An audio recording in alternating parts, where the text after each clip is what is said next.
अस्सलाम वालेकुम। की हाल है भाईजान? ठीक ठाक हो? गौर शादा खुश आमदीद।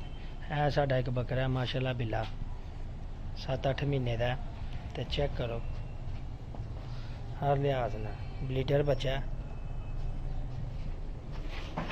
है। लंबाई चेक करो बिले ओ बिले बिले बिले इधर वेख।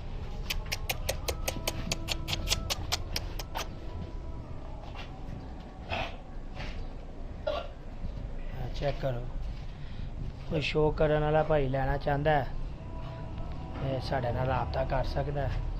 एक है वे एक है वाइड है चेक करो माशाल्लाह है भी 6-7 महीने का।